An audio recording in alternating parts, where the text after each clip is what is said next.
Good morning. Welcome to the America's Counter-Cartel Conference, hosted by the Secretary of War, the Honorable Pete Hegseth, and the Commander of the United States Southern Command, General Francis Donovan. We thank you for traveling to be here with us for this historic convening. The America's Counter-Cartel Conference is a testament to our partnership and this administration's unwavering commitment to secure the U.S. homeland and our hemisphere. At this time, I'd like to introduce the Commander of the United States Southern Command, General Francis Donovan.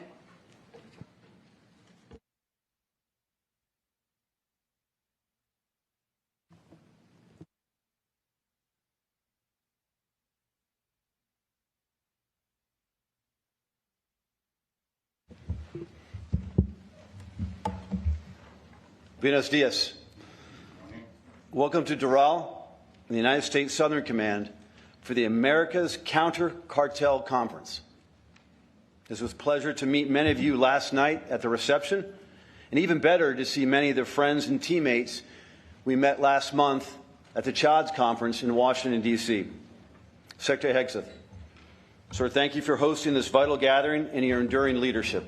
Each day, you're ensuring the security, stability, and prosperity of the United States and the entire hemisphere.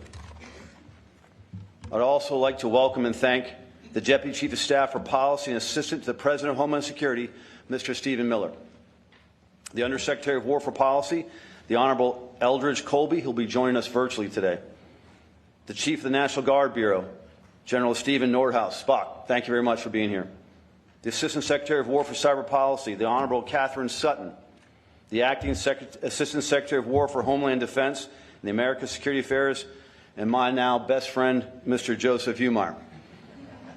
The Principal Deputy Assistant Secretary of War for Homeland Defense, the American Security Affairs, Mr. Mark Dibleson, and the Senior Advisor to the Secretary of War, Mr. Eric Garrissey, Mr. Patrick Weaver, and Mr. Philip Hegseth. And welcome, most importantly, to all of our partner nations' ministers, ambassadors, and leaders joining us today. Thank you all for being here. Today we stand together at a very critical moment. Narco-traffickers, drug cartels engage in campaigns of terror, violence, and corruption to enrich themselves and expand their insidious influence. They are poisoning and killing all of our nation's citizens. These sophisticated networks flood our streets with fentanyl, cocaine, and other drugs that kill at a higher rate than any conventional war. This is the single gravest threat to security in our region and across our hemisphere. To counter this threat, the United States is guided by the strategic vision of peace through security, set forth in both the United States National Security Strategy and the National Defense Strategy. These documents give our military a clear mandate in the Western Hemisphere to defend the U.S. homeland and increase burden sharing with our allies and partners to do so. We are your premier partner to work with, by, with, and through your nations to achieve shared objectives. But when necessary, we will not hesitate to act. Operation Southern Spear and Absolute Resolve are proof of this commitment. Through these efforts, the United States is combating narco-terrorism and drug trafficking and, most importantly, restoring deterrence. The Western Hemisphere is our neighborhood, and the narco-terrorists who seek to export drugs and death to our shores and your shores will be dismantled and defeated. As allies and partners, we must take aggressive action together, sharing the burden through cooperation. We now call upon our long-standing relationships built on a foundation of trust and linked through shared culture, history, and economic aspirations to unite for the benefit of all of our nations. Our mutual security is at stake. Through combined operations, training, exercises, and intelligence and information sharing, we will achieve greater domain awareness, interoperability, and capacity to strengthen regional security. With all nations shouldering this burden, our collective resilience will prevent shared adversaries from using the region to further their maligned agendas. The time is now. Today marks the next step towards moving out to deter and defeat those who threaten the security, stability, and prosperity of the United States and this hemisphere. We all face these threats, and the most effective way to counter and eradicate them is by standing together. Before I turn the stage over to Mr. Humar, I'd like to once again thank you for your stalwart partnership. Your participation here sends an unmistakable message to partners and adversaries alike. We are taking the fight to the narco-terrorists and the cartels. Not only are we redoubling our commitment to defend the sovereignty and security of our nations, we are doing it together to realize our common vision of a safer, stronger, and more prosperous Western Hemisphere. Let's get to work.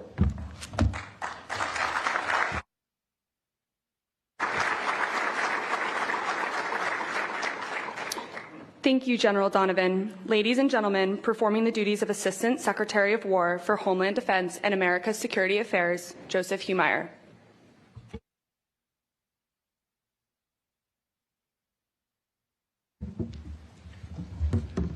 Good morning, buenos dias. And I'd be remiss if I didn't begin by thanking my new best friend, General Donovan, for your excellent remarks and frankly for your excellent teamwork here at Southcom. Your team has truly been amazing at putting all this together in just a matter of a few weeks. So thank you, General. I'd also like to begin by acknowledging a special team of senior advisors and defense officials who, if not for their efforts, and not just today, but over the last several months, we frankly just wouldn't be here today. So a special thank you to Principal Deputy Assistant Secretary Divelson, Acting Deputy Assistant Secretary Strasbaugh, Mr. Eric Garrissey, Senior Advisor Mateo Haydar, and a special, sincere, and heartfelt thank you to Senior Advisors Philip Hegseth and Patrick Weaver. If it wasn't for you, frankly, this would not have happened. To all our interagency friends and foreign partners, this is truly a historic moment for the United States, for the Western Hemisphere, and for the world. In the room today, we have senior leadership from the Department of State, Department of Homeland Security, National Security Council, Homeland Security Council, Office of National Drug Control Policy, Office of the Vice President, and of course the White House. I'm honored to be here with you today as Secretary Hegseth, Acting Assistant Secretary of War for Homeland Defense and the Americas. Welcome everyone to the first America's Counter Cartel Conference in history. Every morning before I enter the Pentagon, I say a prayer in my car to our Heavenly Father, and I do this because I'm blessed. I'm blessed to be able to work in a once-in-a-lifetime administration, to work for a once-in-a-generation leader, President Donald J. Trump. And frankly, if it wasn't for President Trump, none of us, including our foreign partners, would be here today. President Trump, Secretary Hegseth, Mr. Stephen Miller, our leadership today understands an empirical truth that all the leadership of the United States missed for decades, if not centuries. They missed the fact that the Americas is an extension of U.S. Homeland Defense, that hemispheric defense is a part of U.S. Homeland Defense. And this statement of fact is now reflected in U.S. policy through the 2025 National Security Strategy and the 2026 National Defense Strategy that correctly places the Americas as a regional priority. Just think about where we were a little over 1 year ago today. And those of you that know me know that I've been working and studying on regional issues for more than 20 years. So I can confidently say that in 2024, prior to President Trump, I had never seen the Americas in worse shape. Prior to President Trump, there was record-breaking illegal mass migration that was collapsing our border and many of your borders as well. There was record-breaking deaths of Americans from deadly drugs that was transiting through your countries and stealing your sovereignty. The explosion of transnational organized crime in every single country throughout the Americas was destroying our shared region. If you think about it, before President Trump, we were breaking all the records for all the wrong things. And it was even worse because there was a growing false narrative throughout the region that was taking hold that said you cannot win a war against major cartels and gangs because they are too powerful. In some cases, and even in some countries, frankly, they were giving up and adopted a posture of, if you can't beat them, join them. That's not tolerable anymore. not for the United States, not for your countries, and not for our neighborhood. If you look to your right and you look to your left, you will find partners that are willing to fight with you. And if we collectively fight together, there is no gang, there is no terrorist, there is no cartel that is more powerful than us. We are here today because each of you has committed to doing your part. And that commitment cannot just be lip service. This must come with a new approach and a new normal to dismantle and destroy our shared threats of cartels and narcoterrorism.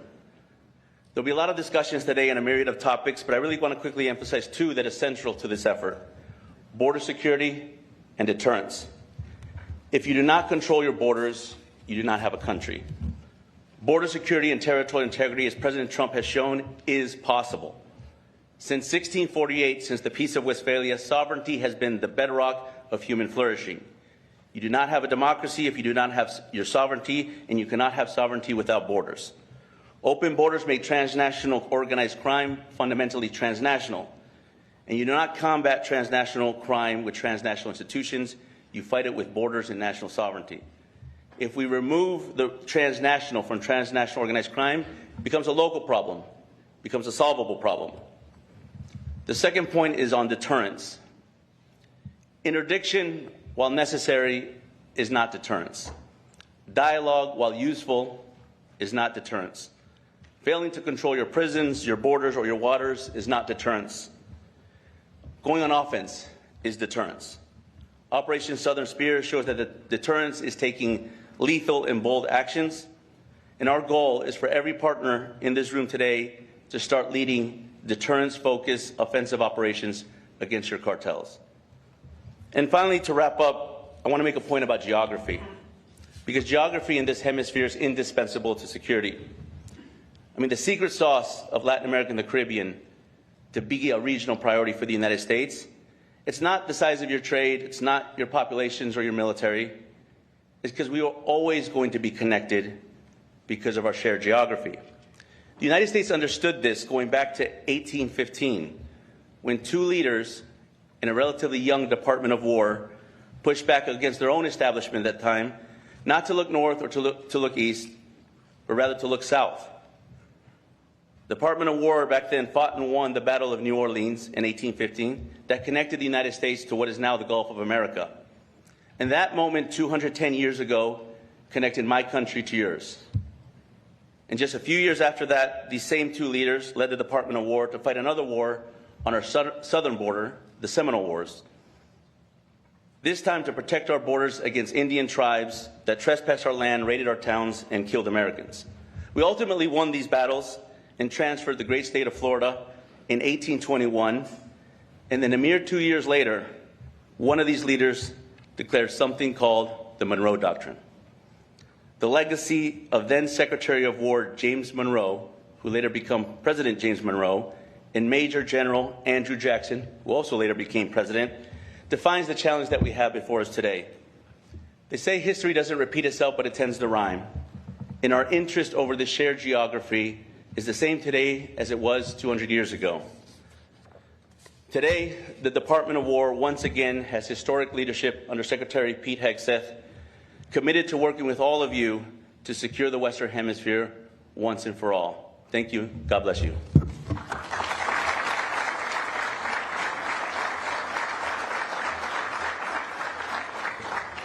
Thank you. I would now like to invite Deputy Chief of Staff for Policy and Assistant to the President for Homeland Security, Stephen Miller, to the podium. Sir, the floor is yours.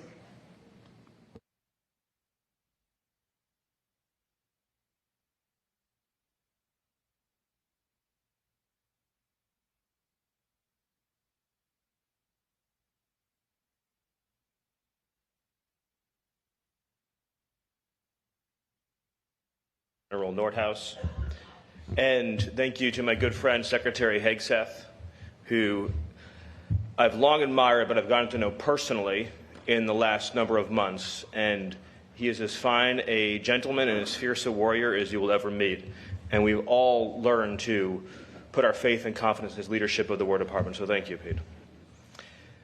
There's been a paradigm shift under President Trump in the Western Hemisphere in the last 14 months. Some of that was touched on by the earlier speakers.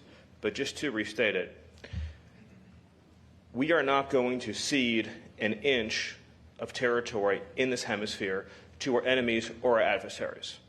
Our national security, our homeland security, the safety and well-being of our people begins at home, begins in our neighborhood, begins in our home region.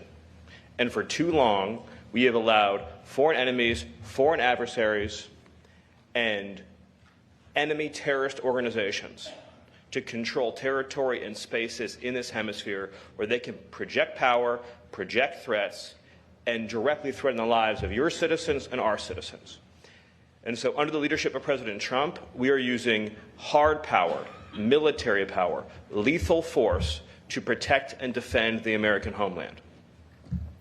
Not a single one of your nations should tolerate the existence of a single square mile of territory that is under the control of any entity other than the sovereign governments of your country. The idea that we would have in this hemisphere area that are under the physical control of foreign terrorist organizations, paramilitary organizations, is completely unacceptable. The cartels that operate in this hemisphere are the ISIS and the Al-Qaeda of the Western Hemisphere, and should be treated just as brutally and just as ruthlessly as we treat those organizations. What we have learned after decades of effort is that there is not a criminal justice solution to the cartel problem. There are elements of the problem that require a criminal justice solution, to be sure, but just as we fought Al-Qaeda and fought ISIS with the tip of a very lethal spear, the reason why this is a conference with military leadership and not a conference of lawyers is because these organizations can only be defeated with military power. And I see some heads nodding up front because they understand. You're dealing with a lot of lawyers in your own country, I'm sure. You have my permission not to listen to them. The key condition of human flourishing, of prosperity, is order and security. A country cannot pursue economic growth, cultural enrichment, art, architecture, education, science, if it doesn't have fundamental security first. And for too long, we've been caught in a vicious cycle in this hemisphere where countries from Mexico down to the tip of South America do not provide their citizens with basic physical security. So those citizens, in search of economic opportunity, illegally immigrate to the United States. They pay the smugglers, they pay the cartels, who then grow richer, who then go more powerful. And then your countries, in turn, become poor because you've lost your citizens, you've lost your human capital, you've lost your opportunities to develop and to grow. So you get poor, the cartels get more powerful, nothing changes, nothing improves. You have to break that cycle. You have to completely sever it. And that begins by dismantling these organizations that deal drugs, deal violence, assassinate, extort, blackmail, and also traffic illegally in human beings. That is a form of terrorism too.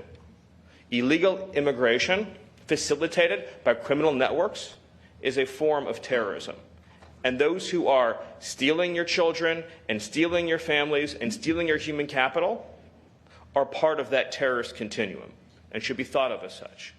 It is not a victimless crime when people are paying human smuggling organizations, because that money then fuels assassinations, it fuels violence, it fuels instability, and it continues this cycle.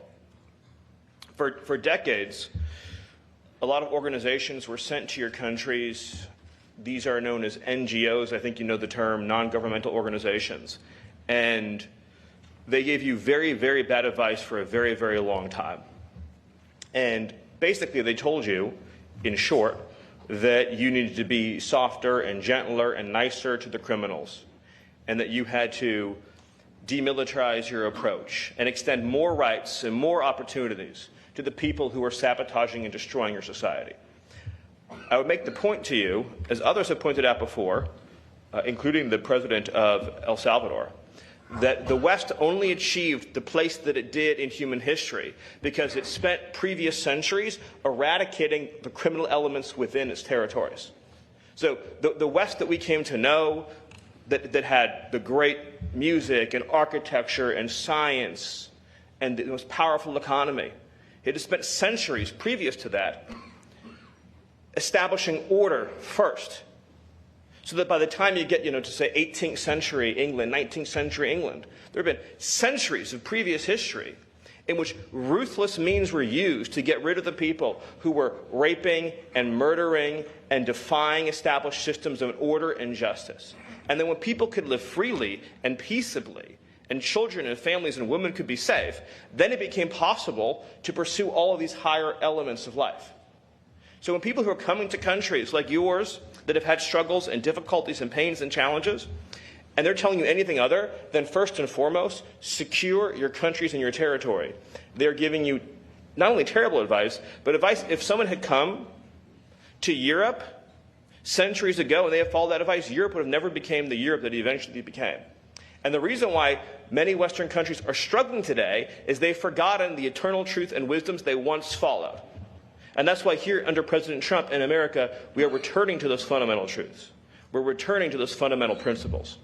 So I'll just close by saying that you will have in President Trump, in the White House, in the Department of War, the Department of State, and the whole of our government, unwavering support, unwavering commitment and fidelity in achieving this mission, which is very simply to eradicate the criminal cartels and terrorist organizations, to deprive them of control of weapons, spaces, institutions, and territory.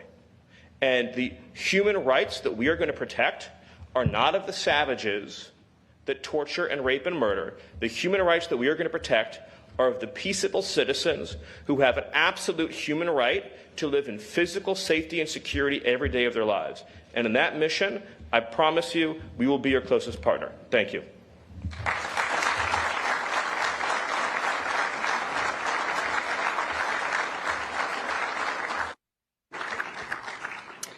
Ladies and gentlemen, it is now my distinct pleasure to introduce our Secretary of War, the Honorable Pete Hegseth.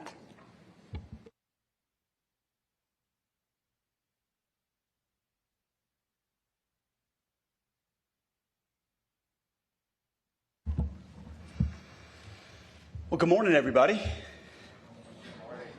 Well, General Donovan and I are pleased to welcome all of you to Southern Command this morning. I'm honored to be the first Secretary of War to lead a hemispheric defense conference like this in more than 30 years. This conference is about you. This conference is about us. This conference is not called the America apostrophe S, America's Counter-Cartel Conference.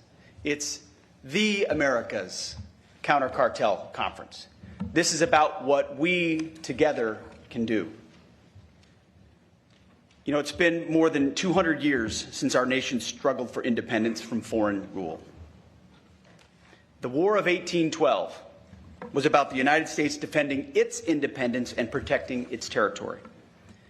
A 47-year-old Carolinian who was a major general in the Army, as was mentioned, Andrew Jackson, defeated a British army almost double the size.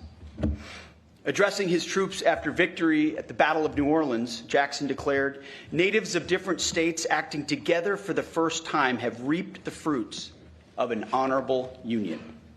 His success galvanized a young country. In 1816, our country elected a Revolutionary War hero as president. James Monroe fought in the Continental Army, leading a charge against German mercenaries fighting for the British. The enemy fired a musket ball at him. It severed his artery and he almost died.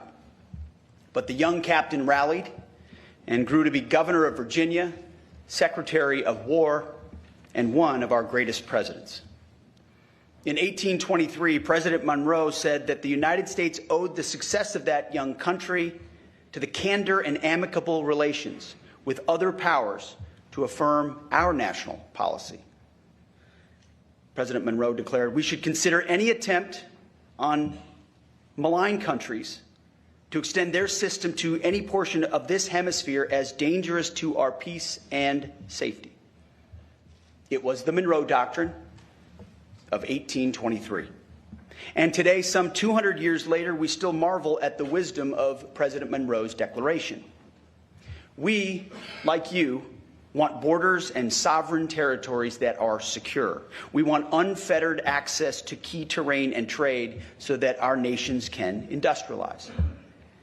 And we want to prevent external powers from threatening our peace and independence in our shared neighborhood. This is the essence of the Monroe Doctrine. No external power will interfere in this hemisphere.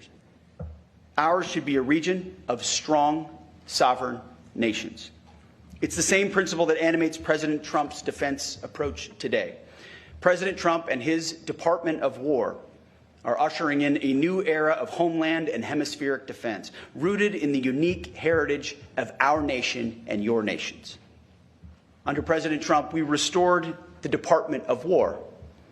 You see, the Department of War was established by General George Washington and served our nation from its founding through our hard-fought victory in World War II. Many of your countries also once had ministries of war. Under President Trump, our nation has a newfound resolve that our founders would recognize, as Stephen alluded to and spoke to. They would recognize it, and they would appreciate it. We are at long last putting America, Americans, and the Americas first, ensuring peace through strength and restoring common sense. At our department, we're doing it by restoring the warrior ethos, rebuilding our military to historic levels, and reestablishing deterrence in this hemisphere and around the world. For too long, leaders in Washington and their foreign policy functionaries abandoned the simple wisdom of the Monroe Doctrine. They were consumed with the United States only going abroad. They ignored the warnings of President John Quincy Adams, who said that if our nation went overseas only in search of monsters to destroy, that we would cease to be the ruler of our own spirit and our own backyard. Under previous leaders, we grew obsessed with every other theater and every other border in the world except our own. These elites reduced our power and presence in this hemisphere, opting for a benign neglect that was anything but benign. In your countries, many leaders accepted the status quo to coexist with narco-terrorism, or for a law enforcement alone approach that failed to deter and dismantle threats. Same happened in our country under the previous administration. And the result of this collective neglect was fatal. More than 1 million Americans were killed by fentanyl, cocaine, and other drugs. Numbers greater than any casualties we've sustained in war. Millions of illegal aliens invaded our borders and destabilized nations across the hemisphere. Under Joe Biden's administration, the human smuggling industry exploded by more than 2,000%, from a $500 million so-called industry in 2018 to $13 billion by 2022. Cartels of terrorists across our hemisphere, enabled by adversaries, created and profited from chaos. What creates chaos? No leadership creates chaos. In our nation, narco-terrorist groups like Tren de Aragua prospered. They raped, they poisoned, they murdered innocent Americans. They terrorized our cities, our towns, and our neighborhoods like they do yours. Across this region, these gangsters control and terrorize large swaths of your territories, kill thousands of your people, and promote chaos that makes normal life sometimes almost impossible. Crime has spiked massively. Our hemisphere has 1/8 of the population, yet 1/3 of the violent crime. There's a reason for that. America's retreat from protecting its citizens and the complacency of many neighbors in this hemisphere was a great betrayal. That's what it was, a great betrayal against our people and our nations. Well, President Trump recognizes the wisdom of the Monroe Doctrine, and the days of us betraying and endangering our own citizens are finished. President Trump has reestablished the Monroe Doctrine, the Trump corollary of the Monroe Doctrine, or if you'd like, for short, you can just call it the Donroe Doctrine. Under President Trump, securing America's interest in the Western Hemisphere and keeping our homeland safe are our top national security priorities. The President's historic national defense strategy ensures that the Department of War will prioritize resources around the threats and objectives that are core to homeland defense and the people and prosperity of the American people. And to start, the Department of War is once again defending our borders as a priority of our national defense.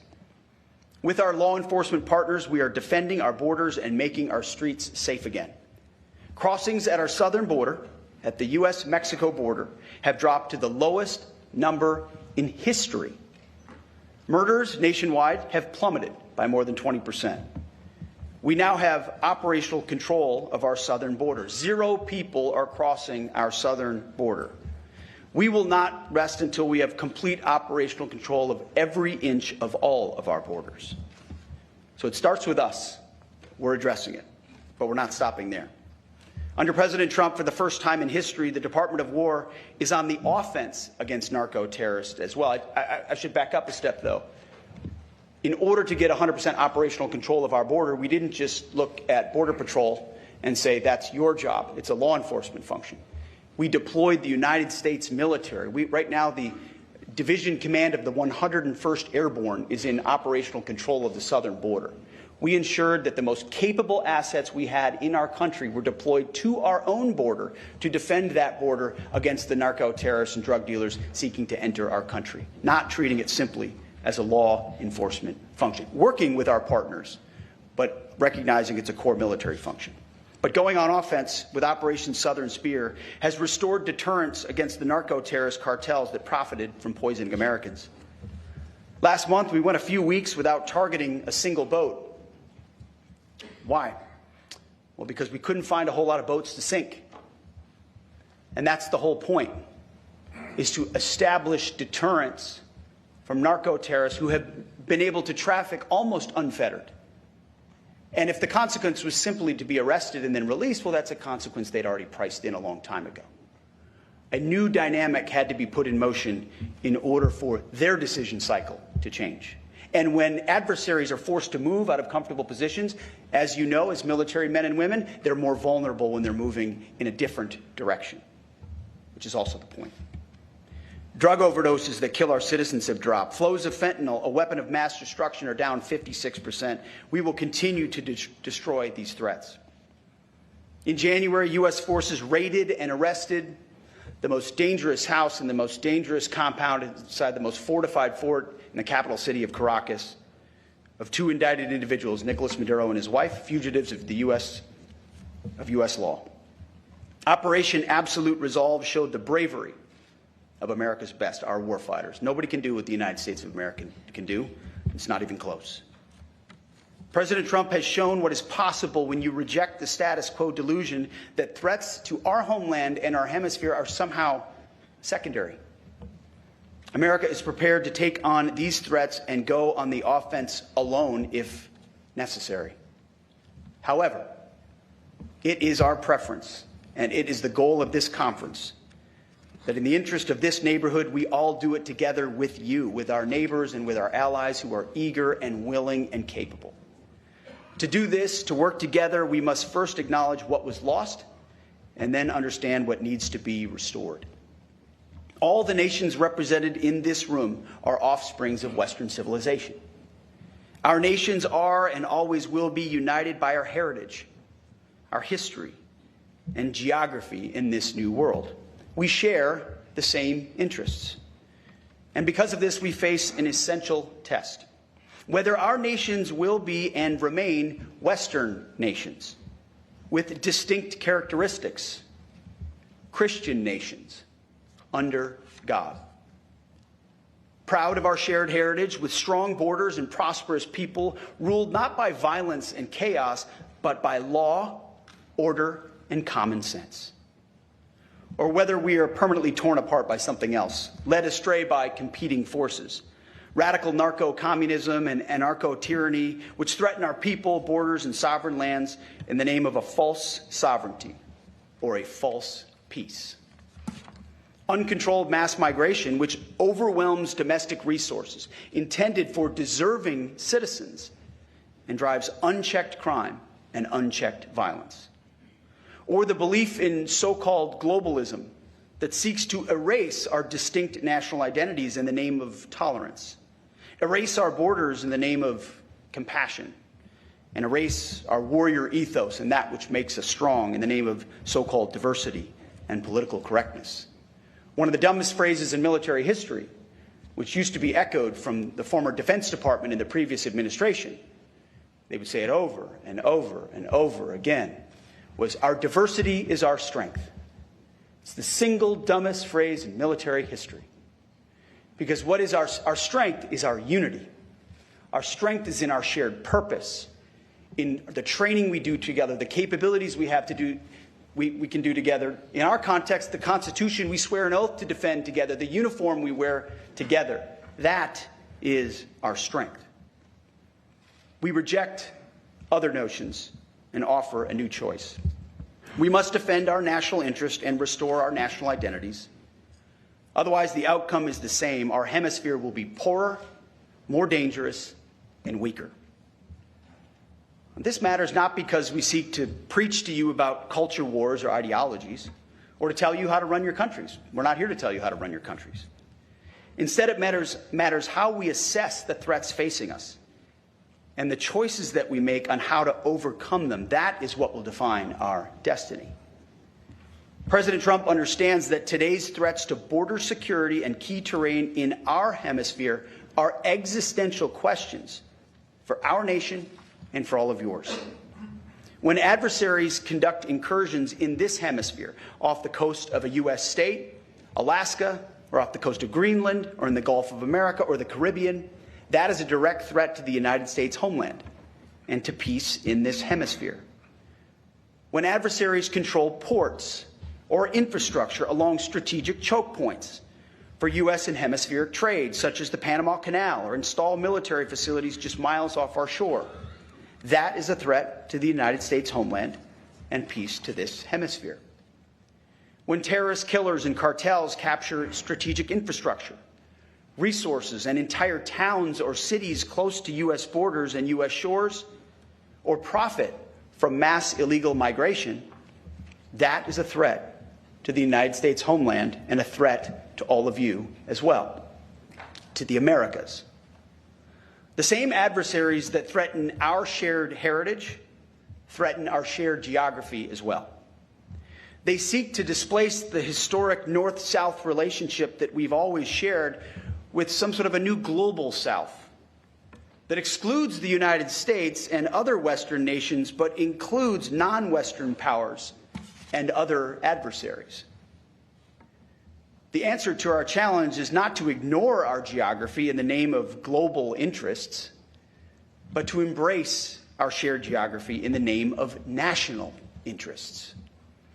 That is why President Trump has drawn a new strategic map from Greenland to the Gulf of America to the Panama Canal and its surrounding countries. At the Department of War, we call this strategic map the Greater North America. Why? Because every sovereign nation and territory north of the equator, from Greenland to Ecuador and from Alaska to Guyana, is not part of the global South. It is our immediate security perimeter in this great neighborhood that we all live in.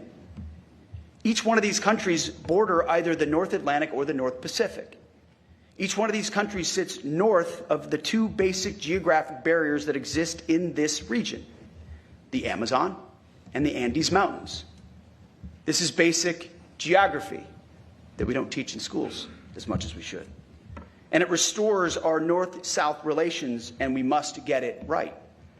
In the North, the United States must enhance posture and presence in cooperation with you and our sovereign partners to defend our shared immediate security perimeter. In the South, meaning south of the equator, the other side of this great neighborhood, we will strengthen partnerships through increased burden sharing. This will enable you to take a greater role to defend the South Atlantic and the South Pacific, and to secure critical infrastructure and resources in partnership with us and other Western nations. This is what we did in World War II. just like we sunk ships with torpedoes in World War II. At the Department of War, we called it the quarter sphere defense. And we will do this again.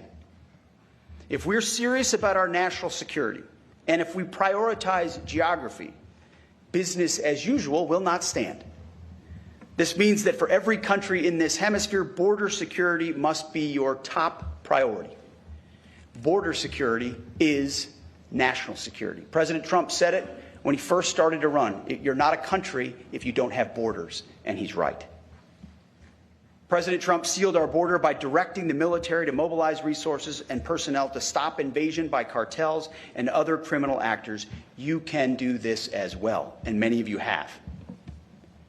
This also means that you too can and must go on the offense against narco-terrorists. We've had great collaboration with many countries in recent months, and I want to thank every country in this room that has supported our access to find, fix, and finish cartel targets. We have only just begun to work with you. More must be done by you and by us to target narco-terrorist groups across all domains. We will dismantle narco-terrorist networks in this hemisphere, and we will deny access to the state adversaries who support them.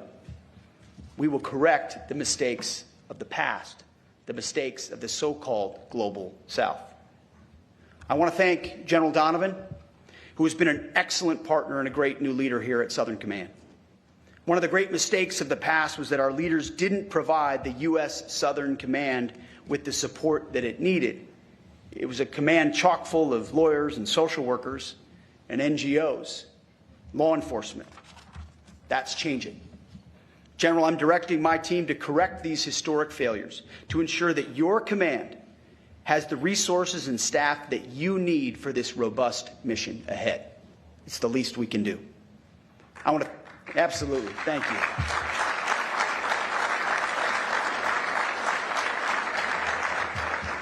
It's about time. But it's not just us at the Department of War, and it's not just Southern Command. This is across the Trump administration.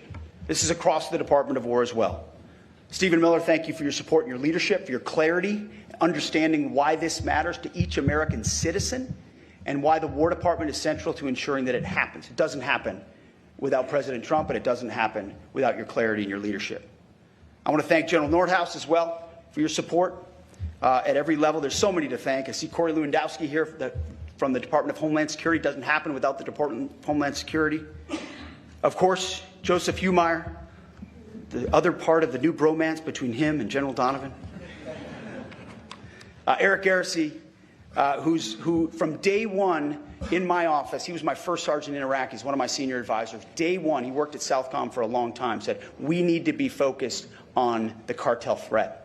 And he built a team to help put us in that direction, a lot of which manifests to this day. Patrick Weaver, Phil Hegseth, who I happen to know, and Ricky Berea, my chief, for doing a great job putting this together. Tony Salisbury, thank you.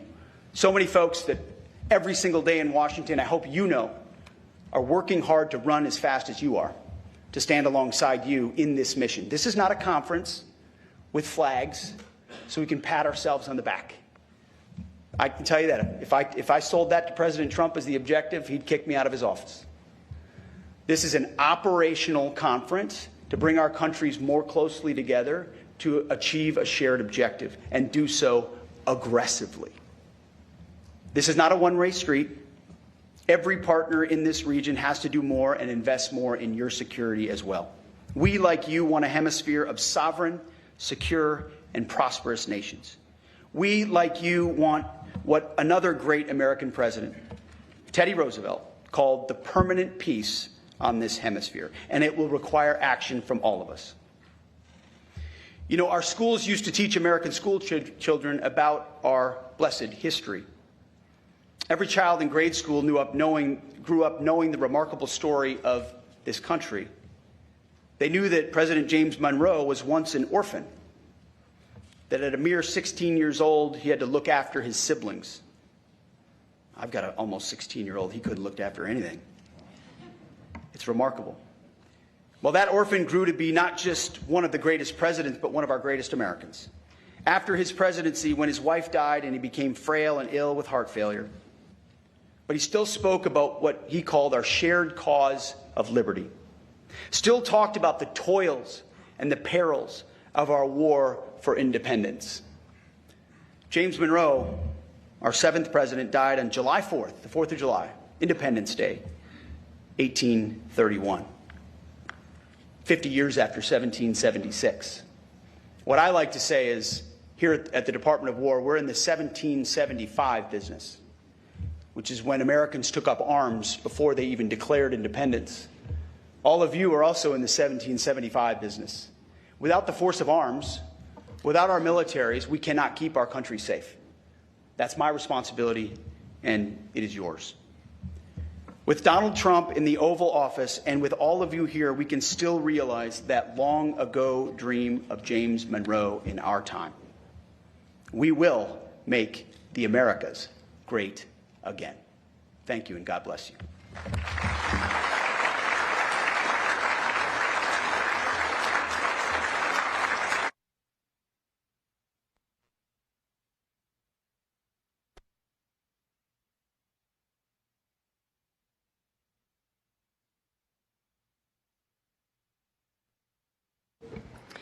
Thank you, Secretary Hegseth.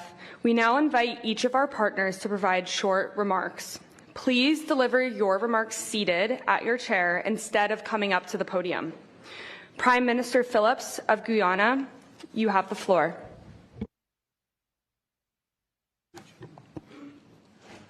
Thank you. I thank the government of the United States of America and the Honorable Secretary of War, Pete Hegseth, for convening this inaugural America's Counter-Cartel Conference and for the invitation extended to Guyana. Guyana and the United States share a strong and expanding strategic partnership built on mutual trust and robust defense and security cooperation through capacity building, joint exercises, and policy and technical engagements. Our countries have worked closely together to combat narco-trafficking and other forms of transnational crime. The transnational activities of cartels, gangs, and other criminal actors threaten regional peace and security. These networks undermine the rule of law, weaken institutions, and threaten the safety and economic well-being of our citizens.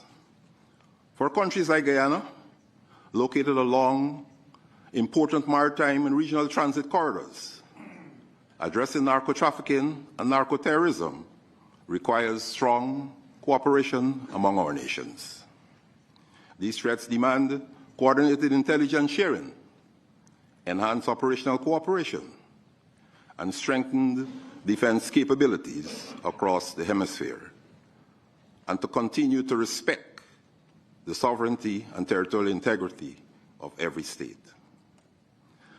As our region continues to grow economically and strategically, it is also essential that we work together to protect critical infrastructure, strengthen national institutions, and enhance our resilience to evolving security threats. Through deeper cooperation and partnership, we can ensure that our hemisphere remains safe, secure, and a true zone of peace. Guyana welcomes the adoption of the Joint Security Declaration of this conference and looks forward to joining the coalition to combat narco-terrorism. The government of Guyana remains committed to being a reliable and active partner in advancing the security and stability of the Western Hemisphere. Thank you very much.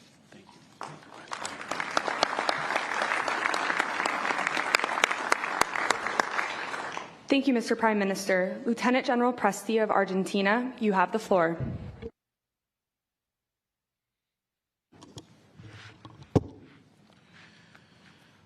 Señor Secretario de Guerra, señor General, Mr. General, authorities.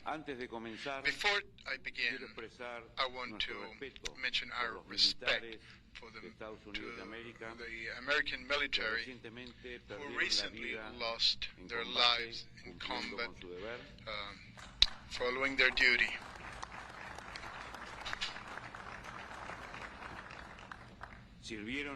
They served their country with honor. Argentina honors their sacrifice and feels for their families.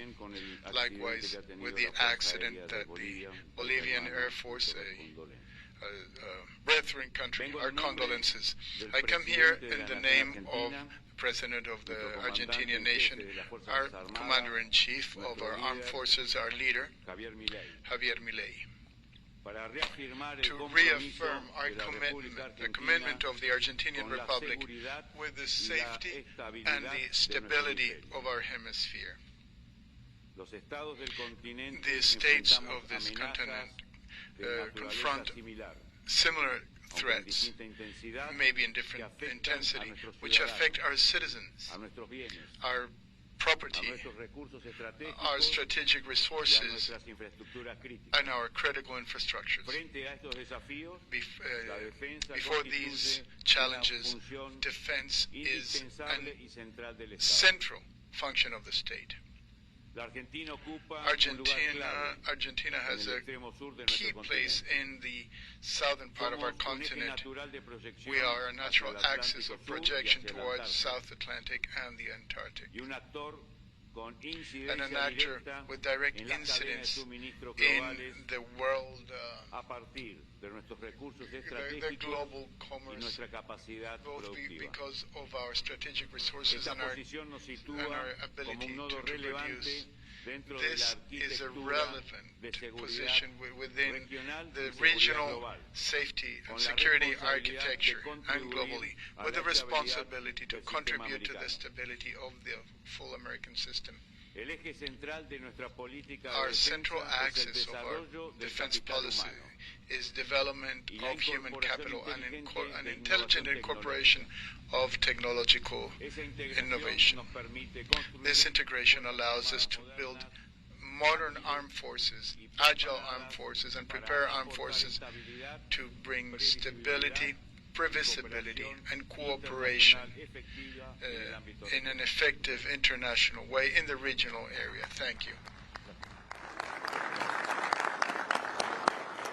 Thank you, sir. Minister Monroe of the Bahamas, you have the floor. Good morning, Excellencies. On behalf of the government and people of the Commonwealth of the Bahamas, I extend warm appreciation to Secretary Hegseth and the government of the United States for convening this conference and for the seriousness of purpose which it signals to criminal networks across this hemisphere. Let me be direct. This gathering is a declaration that we will no longer permit cartel networks, narcotics traffickers, and organized criminal enterprises to exploit the gaps between and within our jurisdictions. And the Bahamas stands fully committed to that declaration.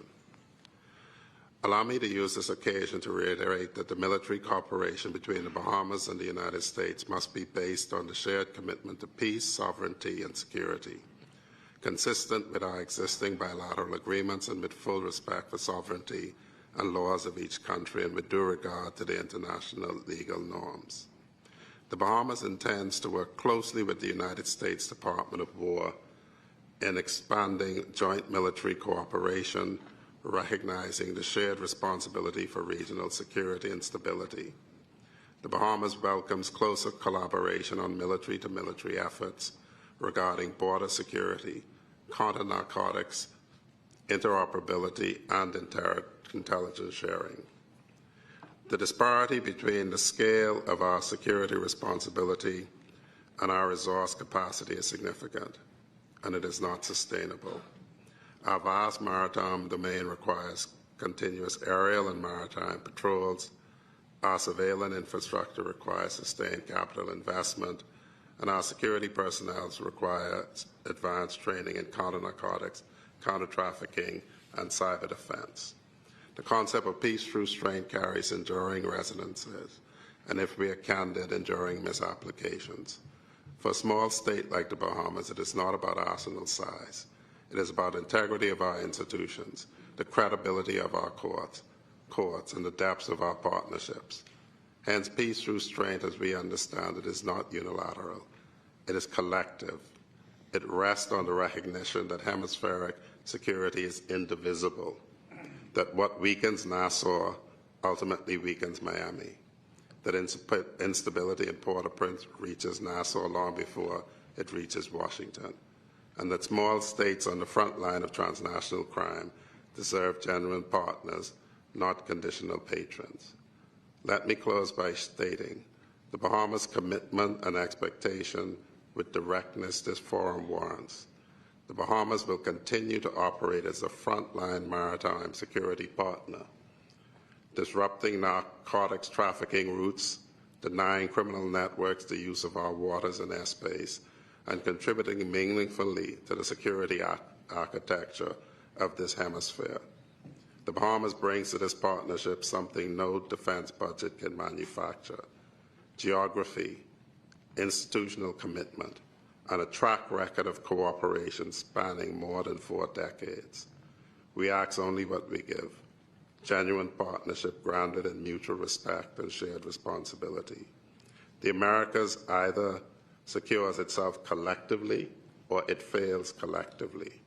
The Commonwealth of the Bahamas has chosen collective security, and we invite every partner assembled here to meet that commitment with equal resolve, equal investment, and equal determination. Thank you.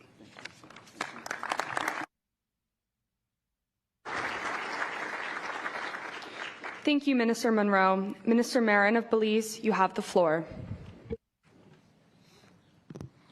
Good morning. Secretary Hegseth, General Donovan, distinguished ministers, heads of delegation, and colleagues. On behalf of the government and people of Belize, I extend sincere appreciation to the United States for convening this timely and important conference here in Miami. I thank the leadership of the Department of War for bringing us together around a shared purpose: strengthening our collective response to cartel activity and the transnational crime across the Western Hemisphere. For Belize, this is not abstract. As a small but strategically located nation bridging Central America and the Caribbean, we sit along key maritime and overland routes exploited by criminal networks. These networks traffic narcotics, weapons, and human beings. They undermine governance, distort economies, fuel corruption, and erode the safety and confidence of our citizens. Cartels and transnational criminal organizations do not respect our borders. They adapt quickly, leveraging technology, exploiting institutional gaps, and moving seamlessly across jurisdictions. Our response, therefore, must be equally adaptive, coordinated, and resolute. Belize remains firmly committed to a comprehensive security strategy that combines strong border protection, maritime domain awareness, intelligence-led operations, and close interagency collaboration. We are investing in the professionalization of our defense and security forces, strengthening our legal frameworks, and enhancing cooperation with regional and international partners. But no nation, in particular Belize, can confront this threat alone.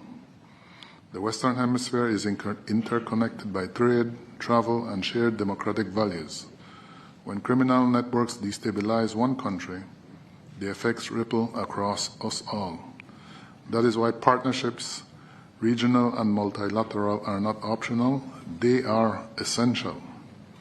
We must deepen intelligence sharing, improve joint operational capabilities, strengthen financial tracking to disrupt illicit flows, and invest in community resilience to prevent recruitment by criminal organizations. We must ensure that our efforts uphold the rule of law, for it is precisely this principle that criminal enterprises seek to weaken. Colleagues, Belize stands ready to work shoulder to shoulder with our partners to safeguard our region. Together, through unity of purpose and action, we can deny transnational criminal organizations the space they seek to operate and build a more and secure, prosperous hemisphere for all our peoples. Thank you.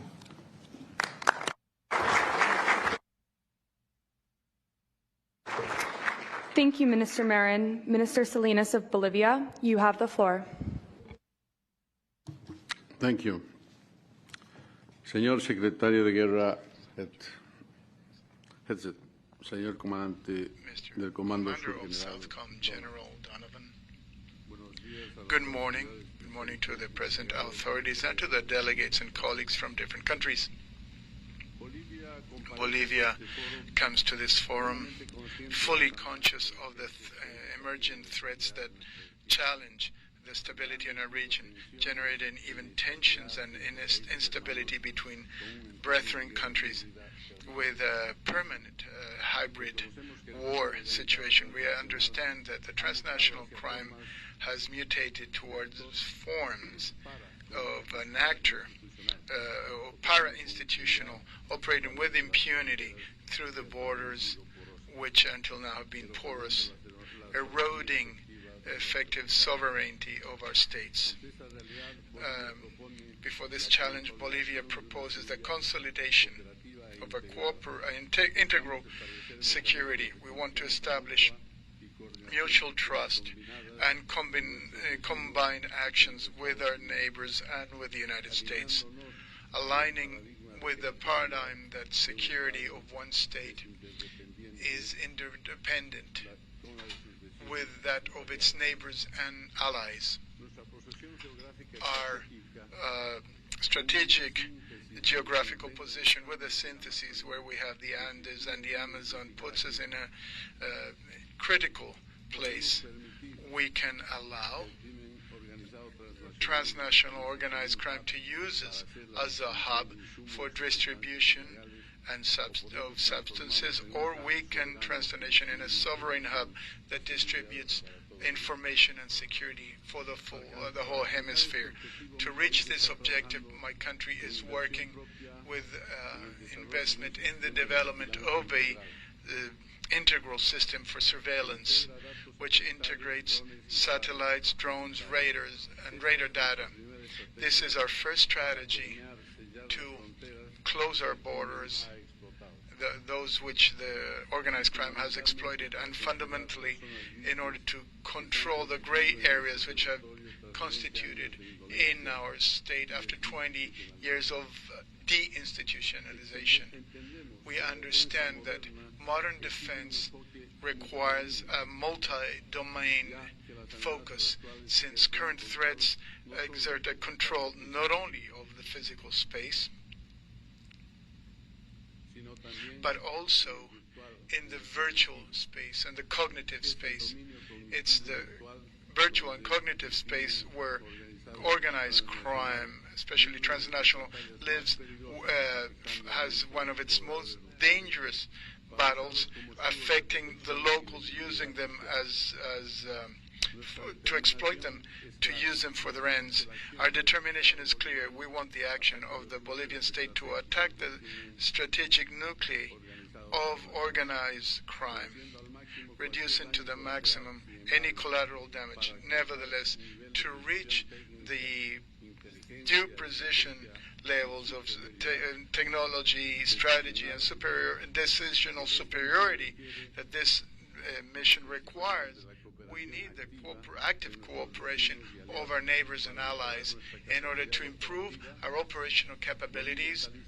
Bolivia is ready to assume its role as an axis of stability in the heart of South America, protecting our strategic resources and guaranteeing that law and sovereignty will prevail over criminal elements. Thank you.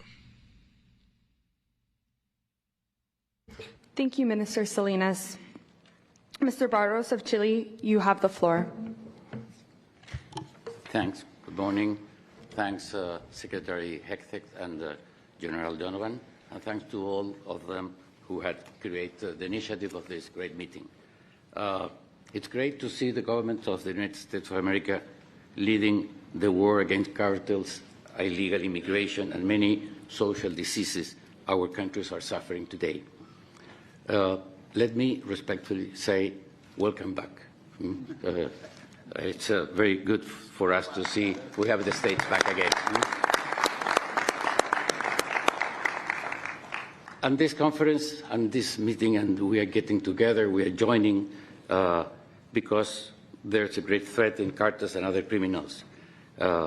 Why? Because they hurt our societies. They create poverty, they create pain, they create weakness in our countries. They act against the law. That's a great issue. That's why we go against them. It's against the law approved democratically in our nations, in accordance with our sovereignty and the power and the decision of the people. And our governments are forced to defend the law, the rule of law. It's because the law of civilized nations, we will join and work together to end the pandemic of the cartels and all the criminal actions are associated to them. The great difference between them and us is that this alliance is against criminals, and we will fight them. And the decision is to strengthen our work together, as you mentioned, and we will do it in accordance with the rule of law. And we will be tough, we will fight, we will be in a war, because the law is with us, but we will, rather than distract the cartels, is to impose the rule of law to come back again to our territories. Thanks very much.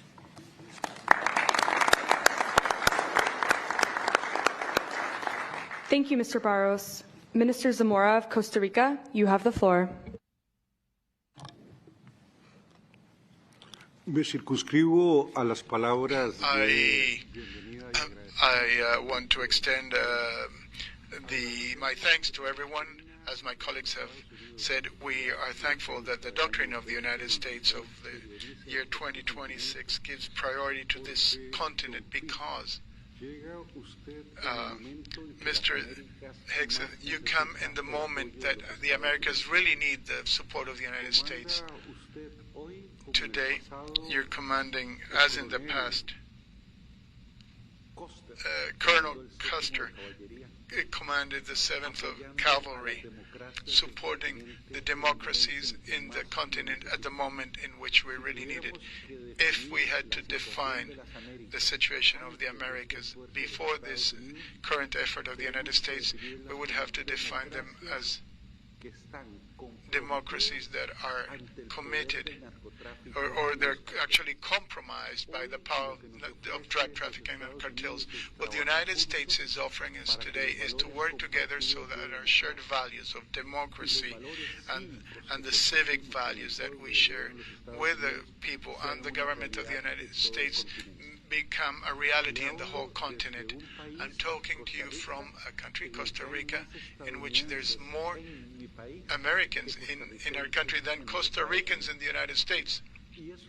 And that makes us understand how we are brethren, how American and Latin American countries, we're all brethren. The first thing is that my country understood that sovereignty is not a border that the drug traffickers don't respect, but the efforts of justice do. So we celebrated a joint patrol treaty with the United States gives police authority and jurisdictional authority to the American ships when they are in our seas. And this has been an effective deterrent. And today with Southcom, we are working so that all our borders have scanners in surveillance in air, sea, ground, so that no export that comes from the States from Costa Rica is not scanned. So we're going to stop drug trafficking, to use our commerce routes to bring drugs into the United States. And this joint effort that we're doing with Southcom, I think, is the proper signal in the line of creating this joint work. I conclude, Mr. War Secretary mentioning that there's also the Treaty of San Jose, which gives us the legal framework to increase this cooperation, these joint cooperation in security. Costa Rica is going to propose your name because with the leadership of the United States, our countries must define an operational vice presidency. And for us, it would be an honor if that could be done, if this forum so approves. Thank you. Thank you, Minister Zamora. General Onofre of the Dominican Republic, you have the floor. Muy buenos días. Good morning, Mr. Secretary Hegseth, General Donovan, colleagues, chiefs of delegations in the hemisphere, ladies and gentlemen. It's a great honor for the Dominican Republic to participate in this America's Conference Against Cartels here in Southcom, in the United States.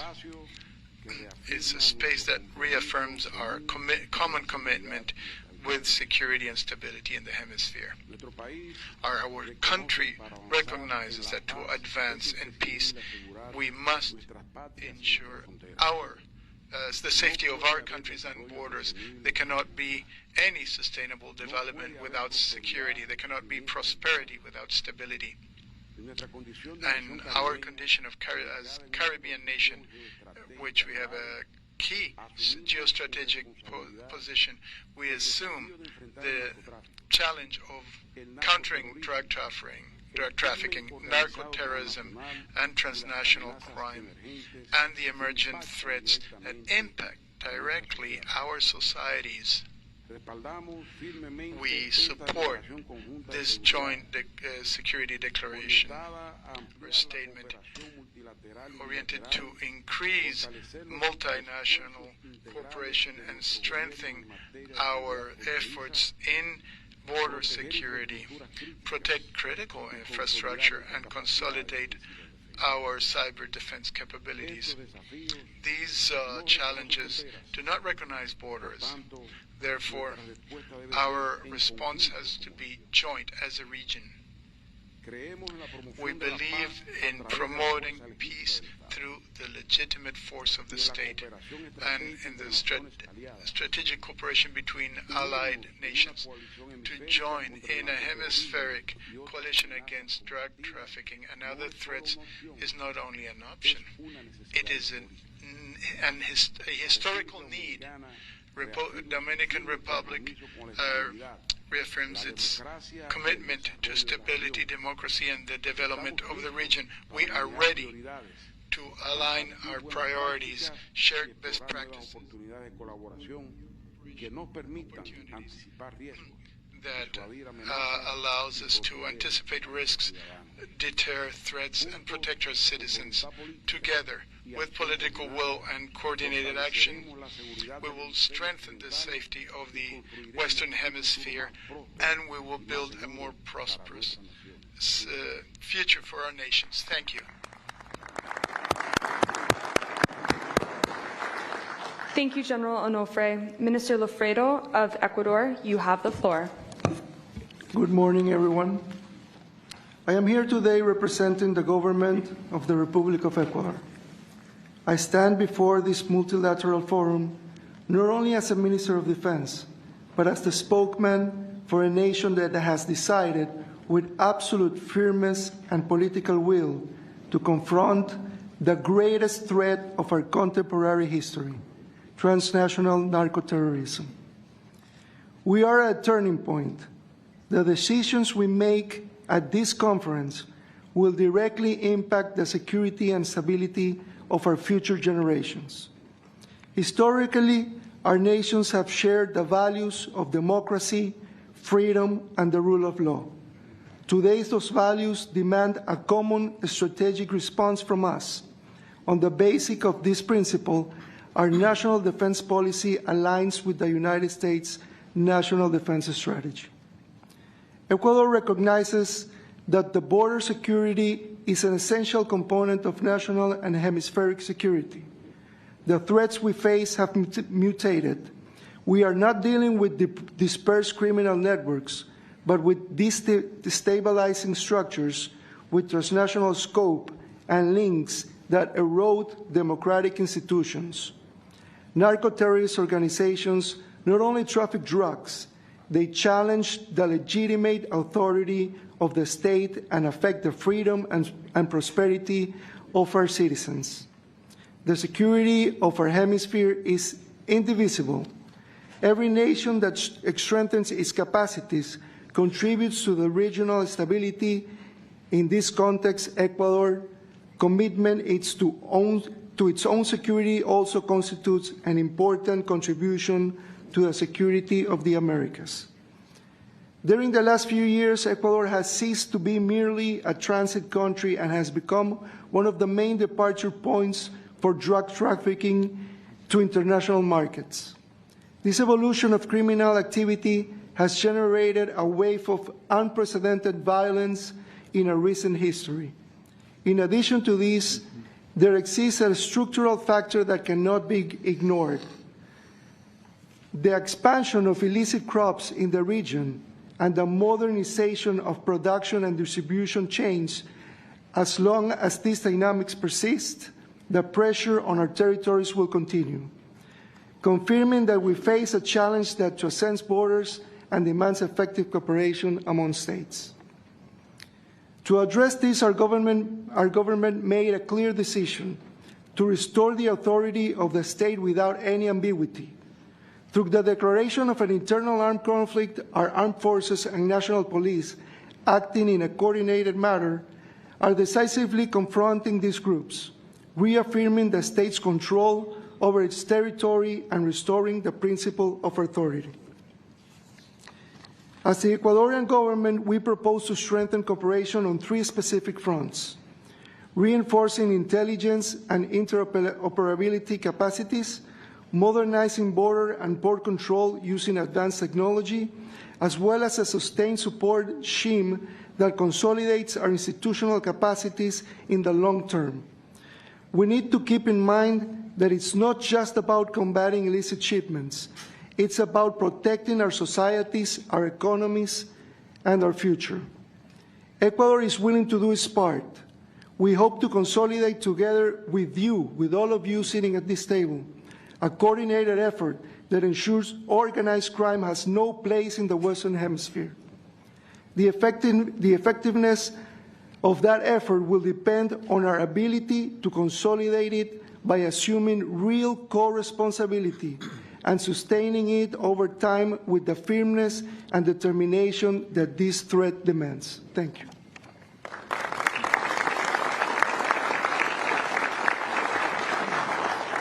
Thank you, Minister Lafredo. Minister Marino of El Salvador, you have the floor.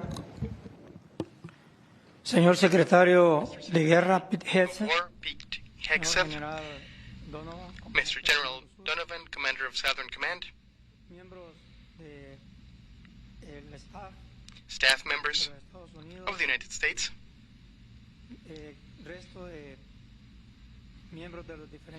members of the different countries that are here represented. Good morning, everybody.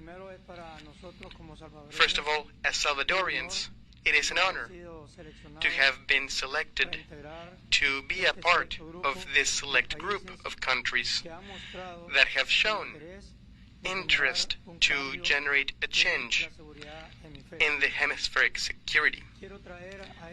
I would like to also mention one of the ideas that our President Nayib Bukele has based on to make a transformation that is currently undergoing in El Salvador.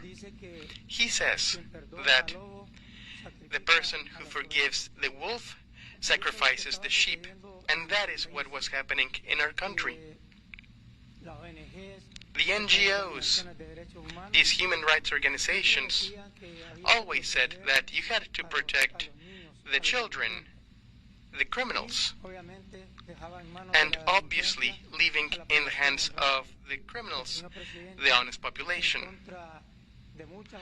Mr. President, against the opinions of international groups even, decided to use the armed forces to fight the threat that we had, that was prevailing at the time, that was the gangs, and gave us the order to integrate to the civil national police in order to resolve this problem.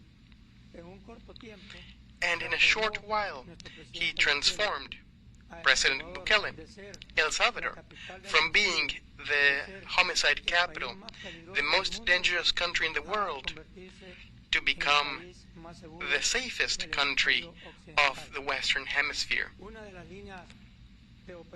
One of the operational lines of President Nayib Bukele since the beginning, when we executed the territorial control plan, was fighting drug trafficking. And while other countries hadn't started to do that work, we Salvadorians, with a small navy, with rather meager capacities compared to other countries, would go out 1,000 miles to seize drugs. And this shows the willingness of our president, and also shows the theory, when put into practice, gives results. Recently, we had one of the biggest achievements in the fight against drug trafficking. That was the seizure of a multi-purpose ship, 54 meters long, loaded with 6.6 tons of cocaine, 380 miles from our coasts. To achieve this, we obviously have to admit and be thankful to the United States, the support that they gave us, that allows us to train alongside their elite forces. In the visit that our president made last year to the White House, that I had the chance to visit the Pentagon, we made some requests to you, Secretary, and we asked you to send us another Special Forces team of the SEALs to train with our tridents. And you agreed to that. And we have been training together, and the results are being reflected in these last seizures that we've done. As Salvadorians, we would like to tell everybody present here that Salvadorian willpower is there to help all of the other countries that may need perhaps some guidance or perhaps some sharing of our experiences, because honestly, to transform a country from being the most dangerous country in the world to the safest one in the hemisphere, it has not been an easy task. But it also reflects one of the concepts that our president maintains, that is, that the state cannot be weaker than crime. And when crime takes over a state, it's because its government officers are not in capacity to fight them because they are corrupt. And I would like to reiterate the support of El Salvador government in this effort. We are glad that you are reinstating the Monroe Doctrine. We think that the safety of each one of the countries contributes to the safety of our entire continent, and thus the individual safety of every country. Thank you.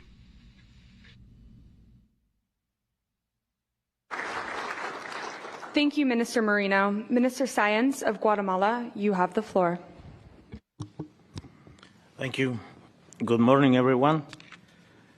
Guatemala say present. Guatemala dice presente. Guatemala says present, and says present as a state that is committed with hemispheric defense for the Western Hemisphere.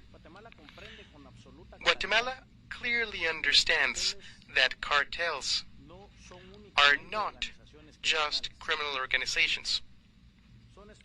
These are structures that erode the sovereignty, distort the economies, infiltrate the institutions of the state, even acting as filters with extra hemispheric interests. And of course, these organizations do not share our values, do not share our freedom, and do not share the interests of our states. For Guatemala, border security, hemispheric security, is a priority. That is why we are already working in the Fire Belt operation, an operational deployment that secures our borders, mainly the most porous and dangerous one with our sister country of Mexico. And it closes spaces for illegal economies that these organizations bring forth, because we also understand that this is a hybrid threat. We share with conviction that peace is not just speeches and conferences. We share that we need determination, we need capabilities, but we also need real cooperation. And our commitment as Guatemala is not limited exclusively to words. Today, we can say that we have cooperated with 2 detachments in Haiti, assuming our responsibility, a concrete responsibility to restore order and stability in the Caribbean. We believe in co-responsibility across the hemisphere. Guatemala is not an observer at this stage. We aim to be a partner that shares the burden, that invests on our own defense, and that actively contributes to a united front against these criminal organizations and against anybody that seeks to weaken democracies in our hemisphere. Guatemala confirms with deeds what we have historically done. We've always been on the right side of history. And I would like to brag about this. I want to say this again. Guatemala has been on the right side of history. Peace is not the absence of conflict. Peace is the result of legitimate state force, responsibly applied, legitimately applied, but with determination. Guatemala fully believes in peace through strength, in credible deterrence and strategic cooperation. Guatemala believes in a hemisphere where organized crime and destabilizing actors are unable to find a single space to act, much less to prosper. Thank you very much.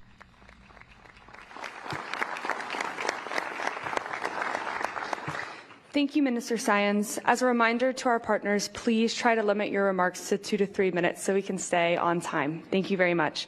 Secretary Rodriguez of Honduras, you have the floor. Good morning.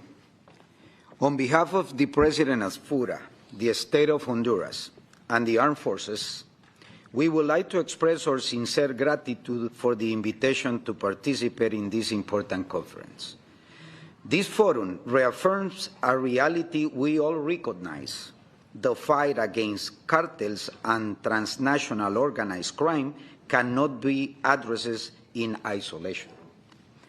It is a hemispheric threat that requires joint response, permanent cooperation, and a shared strategic vision.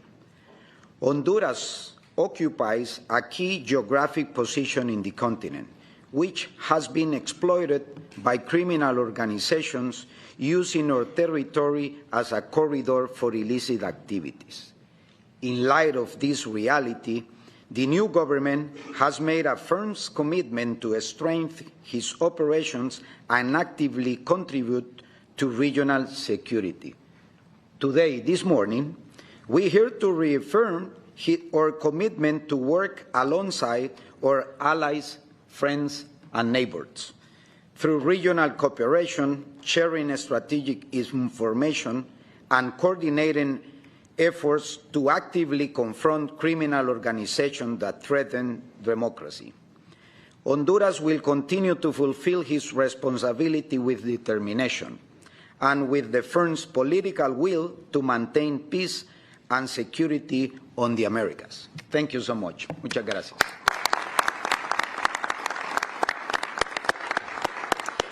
Thank you, Secretary Rodriguez. Ambassador Marks of Jamaica, you have the floor.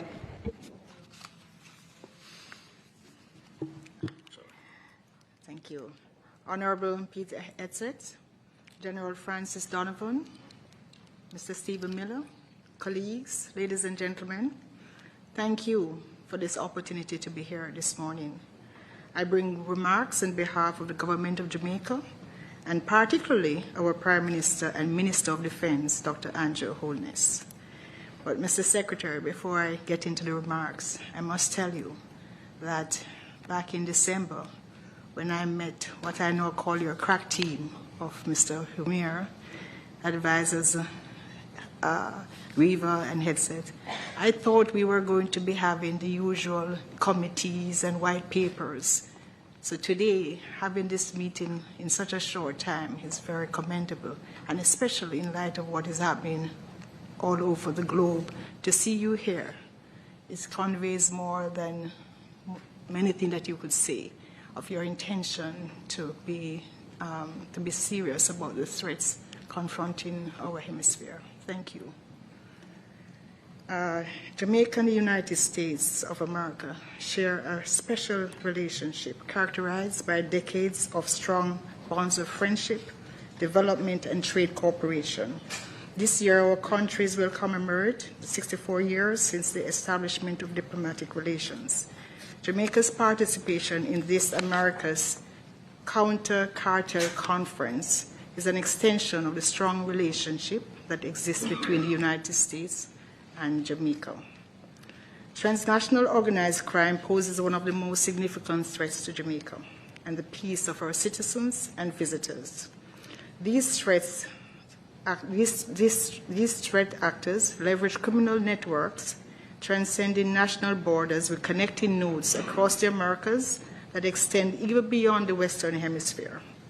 The vectors that facilitate narcotics trafficking by cartels and drug syndicates are the essential elements that link the movement of small arms and light weapons, money laundering, and trafficking of a range of other contraband. Jamaica sees it as crucial to support a regional counter-narcotics thrust as the country's recognition of the dangers that transnational organized crime groups bring to domestic security, law enforcement, and peace. Annually, Jamaica's security forces seize high volumes of cocaine.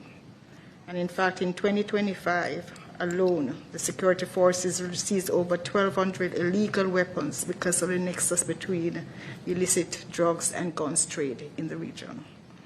These realities reflect a nexus between local drug pushers and gangs with external drug syndicates and transnational organized crime groups, which support the fact that these networks do not exist in a vacuum. Similarly, the counter-cartel efforts by nation states cannot take place in a vacuum. We acknowledge that this must be a collaborative effort, multi-agency, and across the wider region. So Jamaica, again, acknowledges the appreciation, the support of the United States in coming up with this coalition, and also in supporting our own Plan Secure Jamaica. Through tangible commitments and collaboration with the USA, Jamaica has been able to reduce murders by over the past year by over 40%, a significant decline. And so before I conclude, I want to take a special moment as we're speaking about appreciation to acknowledge, Secretary, the support of the United States, and especially through the Southern Command during our recent Hurricane Melissa experience. Over a third of the country was destroyed. And when we needed a friend to be there, the United States was there. Your very quick action, your mobilization of support saved many lives. And we want to just take this opportunity also to thank you for being a friend, not only on paper, but when we needed you, you were there. And we are here to support what your bigger purpose and vision now for this region. So in concluding, Jamaica supports the expansion of cooperation to enhance security in the Americas, and we envision enhanced security cooperation for member states on countering the scourge of organized crime. Mr. Secretary, we thank you and your team for this transformative initiative, the Americas Counter Cartel Coalition, and we are happy to be a part of it. Thank you.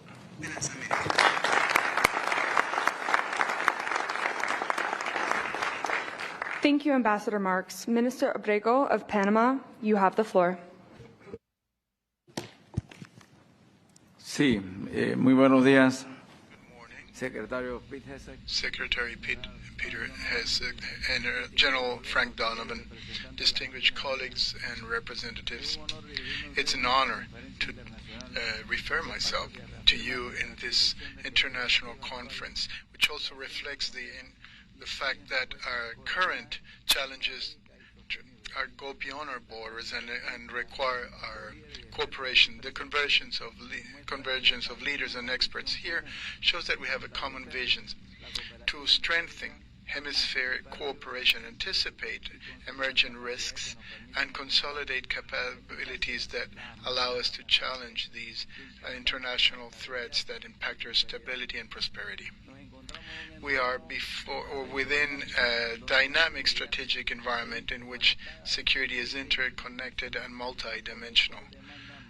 So it requires more interoperability, shared information, and trust and shared responsibilities. Panama reaffirms its commitment to act against all the challenges in the hemisphere, supporting all initiatives that strengthen regional cooperation and help growth and sustainable development in our countries. I invite you so that we have a frank dialogue in this forum. We exchange best practices and build concrete actions. I wish we have a productive forum and that we get results. Thank you. Thank you, Minister Abrego. Minister Ramirez of Paraguay, you have the floor. Good morning. First of all, I would like to thank Secretary of War Pete Hessek, the South Commander Frank Donovan, for convening and organizing this important meeting.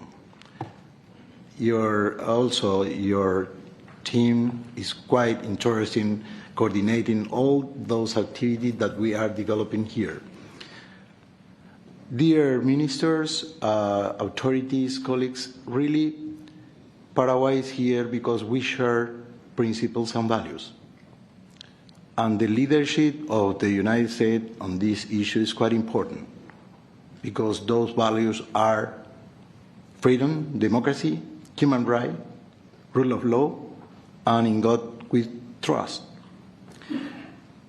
Paraguay appears also before this conference with a clear conviction. The fight against cartels and transnational organized crime is not only a security priority, but also an essential condition for development, democratic stability, and the prosperity of our nation. Under the leadership of President Santiago Peña, Paraguay has adopted a comprehensive and strategic approach embodied in the 2023-2028 Strategic Security Plan, which strengthens the operation capacity of the state, modernize our institution, and promote effective interagency coordination through the National Defense Council. The results are tangible. We have carried out large-scale operations such as Operation Escudo Guaraní, disrupting drug trafficking, logistic networks, seizing illicit drugs, weapons and assets, and finally weakening the criminal organization. At the same time, we have strengthened territorial control, modernized our surveillance system, and reinforced the state's presence in vulnerable areas. Paraguay has also deepened its bilateral and regional cooperation, particularly with the United States. We approved yesterday in the Senate the SOFA agreement with the United States, and in the next week we have a law to start or restart our bilateral cooperation with the United States. But with our neighborhood is very important also our cooperation and strategic partners recognizing that no nation can face alone threats that are transnational in nature. Coordination in intelligence sharing, joint operation, and institutional strengthening has been key to achieving effective results. We also reaffirm that security and development are inseparable. Combating organized crime requires not only operational fairness, but also investment in strong institutions, economic opportunities, and social cohesion. Paraguay remains committed to a hemispheric response grounded in shared responsibility, mutual trust, and respect for sovereignty. Only through sustained strategy and collective action will we be able to protect our society to ensure a safer future for the Americas. Thank you so much.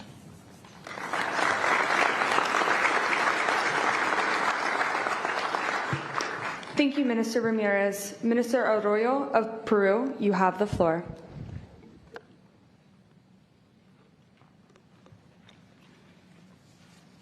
Señor Pete Hegseth. Mr. Pete Hegseth, Secretary of War of the United States of America. General Francis Donovan, Commander of Southcom of the United States of America. Ladies and gentlemen, Ministers of Defense of our countries of America. Ladies and gentlemen, members of different delegations of American countries. May you all have a very good day. It's an honor for me to be able to address you all and express that Peru is thankful for the invitation that the United States of America did to participate in this first conference of the Americas against cartels. My country values this important initiative, which will contribute to reinforce regional cooperation to counter in a coordinated way current threats which compromise the security, the stability, and the development of the American hemisphere. Peru gives priority to the solid relationship that it maintains with the United States in matters of security and defense. This is a priority that strengthens day to day. Peru is firmly committed with the fight against transnational criminal organizations. This is a complex phenomenon, and it's multidimensional. Drug trafficking, narco-terrorism, weapons illicit traffic, human slavery, illegal mining operate with structures that transcend borders. They use emerging technologies and they seek to debilitate democratic institutionality. These threats project simultaneously in land, maritime, air, and cyber domains, and this requires integral and coordinated responses. For Peru, the fight against drug trafficking constitutes a strategic priority, since we're one of the biggest world producers of coca leaf and cocaine. We have the impact of these illicit economies against public safety, the environment, and the most vulnerable populations. Our historic experience has shown this strict the way that terrorism and drug trafficking work together. We also recognize that cybercrime constitutes a transnational threat which can only be confronted with sustained cooperation and international effective mechanisms. Peru has worked actively in negotiating a subscription the UN Convention Against Cyber Crime, and therefore committing to preventing and sanctioning these conducts, as well as strengthening the mechanisms of international cooperation against emerging digital threats. With this strategic environment, we need to be have more interoperability, exchange information, improve our capabilities, and have mutual trust and respect to the sovereignty of states. And I just want to end telling you that we reaffirm our commitment with a coordinated action which will preserve regional stability and guarantee a more stable and prosperous hemisphere for our nations. Thank you. Thank you, Minister Arroyo. Minister Sturridge of Trinidad and Tobago, you have the floor. Thank you. Secretary Hegseth, General Donovan, thank you. I would first like to bring greetings from the Prime Minister of Trinidad and Tobago, the Honorable Kamala Persad-Bissessar, and to thank you for the invitation you have extended to us to attend this counter-cartel conference. We appreciate the solemnity of the occasion and we are grateful for it. For many years, Trinidad and Tobago's geopolitical position was a blessing as a gateway connecting South America to the Caribbean and beyond. But that blessing has become a burden, as in recent times we found ourselves at the mercy of powerful drug cartels and criminal networks engaged in narco-trafficking, firearms trafficking, and human trafficking. Trinidad and Tobago stands with the United States and our partners in confronting these cartels and transnational criminal organizations in our neck of the woods. We are not observers in this fight. We are on the front line with you. We have lost law enforcement officers in this fight, including one of our sailors during the interception of a semi-submersible which was transporting a couple tons of cocaine. We have lost thousands of citizens over the last 2 decades to violent crime, fueled mainly by the actions of the new narco-terror networks. But our economic fortunes have changed, subjecting us to severe structural constraints which hinder us from delivering the appropriate level of border security needed. Because we once classified as high income earning, and because of our GDP, that classification turns out to now be strategically misleading and thus limits our ability to access critical security assistance, donations of equipment, and other resources. This at a time when our borders are critically exposed, leaving us at a critical disadvantage as we face off with sophisticated and well-financed narco-traffickers who move their goods northwards into your neighborhoods and onto your streets, into your homes, and bringing destruction to your youth. If we are to deliver effectively as the security anchor in the Southern Caribbean, we require assets that would equip us with the capability to disrupt the cartels in the transshipment corridors and to protect our shared economic interests in the energy sector. Every shipment intercepted in our waters is one that would never reach your streets. Again, permit me to underscore our commitment that we stand ready. Our personnel are highly trained and our doctrine aligns with yours. We require assets in the interim that would enhance our maritime domain awareness, as well as enable us to carry out targeted reinforcement that would serve both our interests and would deliver immediate hemispheric benefits. Our government is dedicated and ready to shoulder our responsibility, and once proportionally equipped to the expectations placed upon us, we will deliver results. I thank you.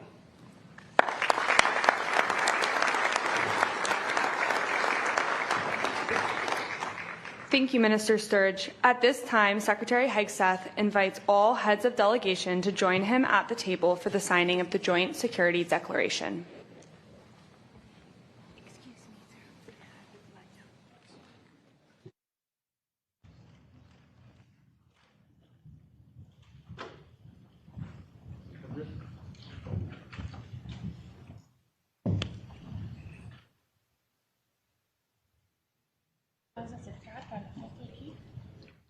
Un poquito más cerca si quieres.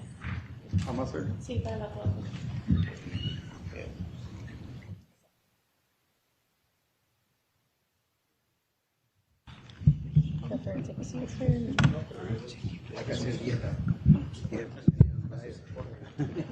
Find your flag. We can spread out.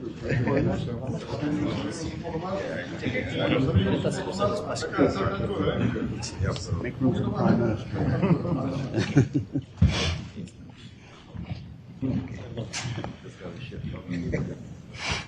You got everybody? All right.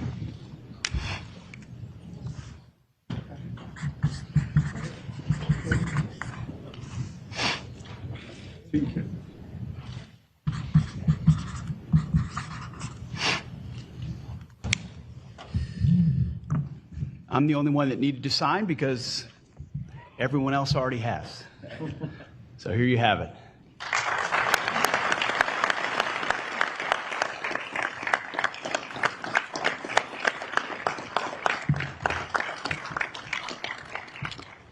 America's Counter-Cartel Conference Joint Security Declaration, affirming our relationships, respecting sovereignty, recognizing the strategic importance of this hemisphere, and declaring our intent to expand multilateral and bilateral cooperation to enhance security in the hemisphere, to cooperate on whole-of-government efforts on border security, countering narco-terrorism and trafficking, securing critical infrastructure, and other areas to be determined, advancing peace through strength, as was so eloquently said by so many speakers here.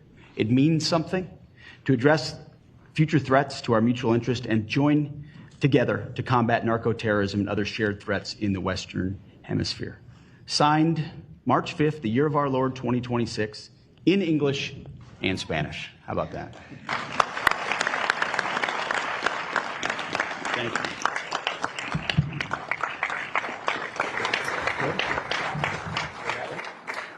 We will now have a 10-minute break.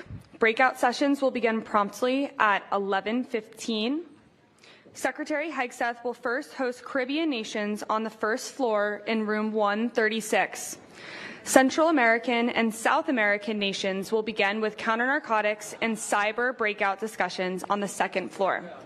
As a reminder, heads of delegation and no more than 2 advisors of their choosing are invited to attend these sessions.